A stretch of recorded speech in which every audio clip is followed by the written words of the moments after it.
Mocktail খেয়ে এসে এবারে আমরা খাচ্ছি চিকেন 65। মানে এখানে স্টল দিয়েছে বিভিন্ন রকমের, কি খাবো দেখছি, কিন্তু ওরা বলছে মা প্রথমে চিকেন 65 খাবো। এমন বানিয়েছে দেখুন বন্ধুরা, খেতে কিন্তু খুব সুন্দর লেগেছে। আর এখানে আমি আমার যা সবাই মিলে খাচ্ছি, মানে পরিবারে যতগুলো গিয়েছি, এটা আমার ভাগ্নে আর এই আমার ছোট যা। তারপরে আমি ভাবলাম একটু দই ফুচকা খাবো।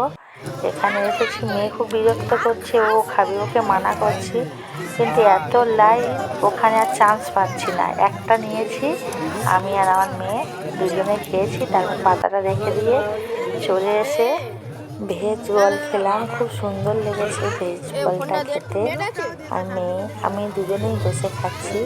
আর তারপরে আমার যা এসে বলছে কি খাবি বল, আমি এনে দিচ্ছি। আমার ভাগ্নি বলছে কিছু খাবো না, এটা আমার বড় যা শুধু চিকেন 65 এনে দিচ্ছে। আমি বলছি খাবো না, শুনবে না। আমার এই ছোট্ট ব্লগটা কেমন হয়েছে বন্ধুরা কমেন্টে জানিও। আজকের এই পর্যন্ত, টাটা।